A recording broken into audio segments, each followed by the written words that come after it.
महाराष्ट्र में देश भर की मीडिया के सामने बागेश्वर सरकार की दहाड़, बिहार के लालू परिवार को दे डाली चुनौती, देश घोषित होने वाला है हिंदू राष्ट्र। हिंदुओं को अगर संरक्षित रहना है, सनातन को और आगे तक बढ़ाना है, तो हिंदू राष्ट्र की घोषणा करवाएंगे, नहीं तो साधु तो अपना काम करता हुआ चला जाए। कर्नाटक से लेकर बिहार तक महाराष्ट्र ने दिया जवाब, बोले दिक्कत उन्हें जिनकी दुकान बंद हुई, बिहार सरकार का नाम लिए बिना बांधी टटरी।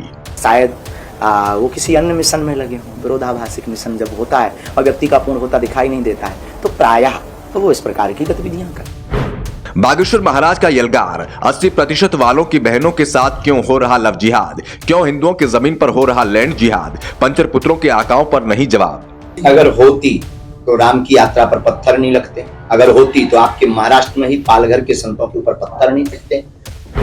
लव जिहाद के शिकार हिंदू लड़के को बागेश्वर सरकार की सलाह, भरे मंच से दिया ब्रेकअप का मूल मंत्र। इमोशनली ब्लैकमेल वो करती है चूंकि वो मुसलमान है।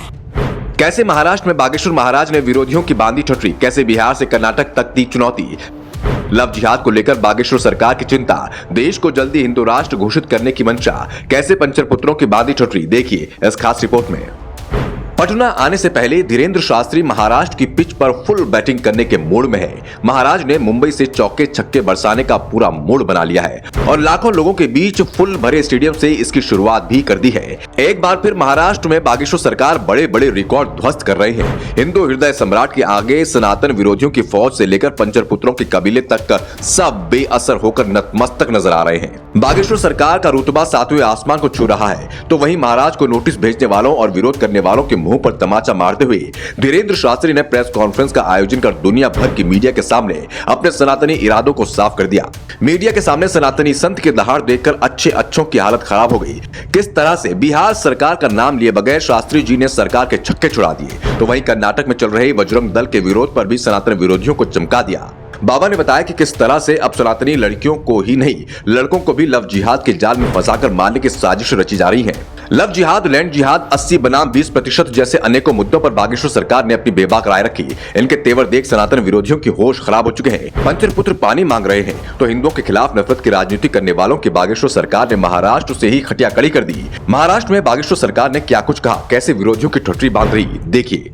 दोस्तों, महाराष्ट्र में कथा के दौरान लाखों लोगों की भीड़ उमड़ी थी, जिसे देखकर लोगों का कहना है कि शायद ही पहले कभी इतनी भीड़ किसी कार्यक्रम में उमड़ी हो। तो वहीं बागेश्वर सरकार ने सनातनियों को निराश न करते हुए एक बार फिर हिंदू राष्ट्र की बात को दोहराया। इसके साथ ही बिहार में हो रहे लगातार विरोध के बीच धीरेन्द्र शास्त्री ने बिहार सरकार की जमकर फजीहत कर डाली और ये चैलेंज भी दिया कि देश हिंदू राष्ट्र बनकर ही रहेगा, कोई माइका लाल देश को हिंदू राष्ट्र बनने से नहीं रोक सकता। इसके साथ ही बागेश्वर सरकार ने कर्नाटक में चल रहे बजरंग दल के विरोध पर भी अपनी राय रखी।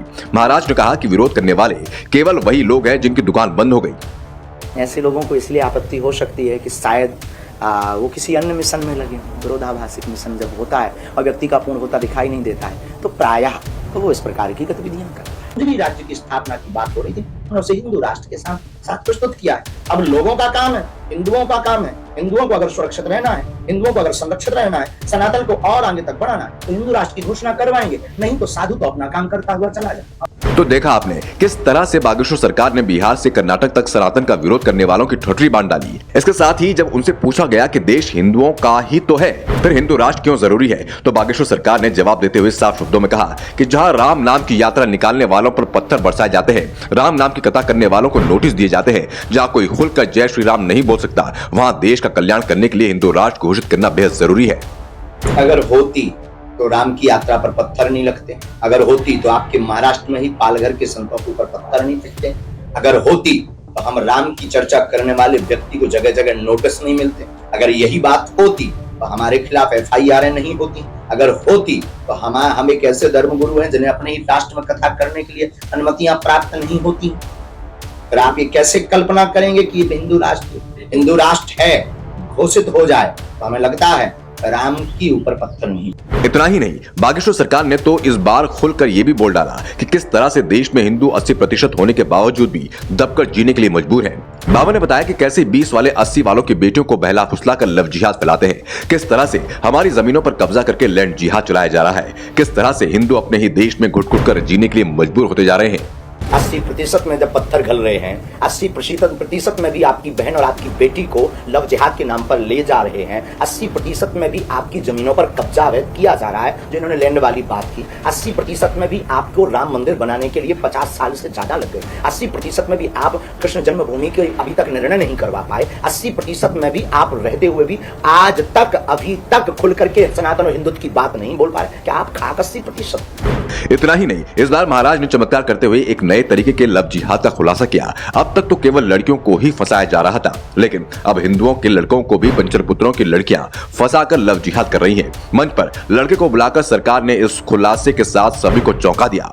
देखिए किस तरह से लड़के को ब्रेकअप करने का सुझाव दिया ताकि उसकी जान बच सके।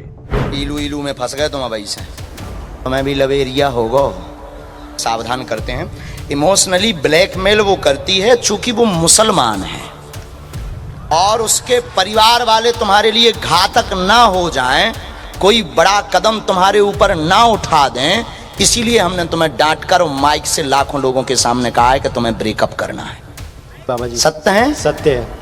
तो अब आपने देखा किस तरह से महाराष्ट्र में बागेश्वर सरकार ने विरोधियों को मुंहतोड़ जवाब दिया। साथ ही बिहार सरकार को भी मौन चेतावनी दे दी है। शास्त्री जी के तेवर देख सनातन विरोधियों के सांसें फूलने लगी हैं। उन्हें समझ नहीं आ रहा है कि अब क्या किया जाए, क्योंकि महाराष्ट्र में मिले अपार जनसमर्थन से भगवा प्रेमियों के हौसले और बुलंद हो गए। तो वहीं अगर बिहार में भी इसी तरह से बागेश्वर सरकार का कार्यक्रम सफल होता है तो इस सनातन विरोधी सरकार के मुंह पर भगवा तमाचा होगा, तो सरकार की आंखों से हरे रंग को हटाने का काम करेगा। लेकिन अब आपको क्या लगता है, क्या बिहार सरकार अब और भी चौकन्नी हो जाएगी? क्या इन कोशिशों के बाद हिंदू जागेंगे और अपने बच्चों को लव जिहाद से बचाने की कोशिश करेंगे? क्या वाकई में लोगों की दुकानें बंद हो गई? किसकी वजह से उन्हें इतनी दिक्कत हो रही है? आप अपनी राय कमेंट बॉक्स में जरूर लिखें। आपकी राय हमारे लिए बेहद ही कीमती है। पब्लिक दर्पण न्यूज के लिए ठाकुर राहुल जादव की रिपोर्ट।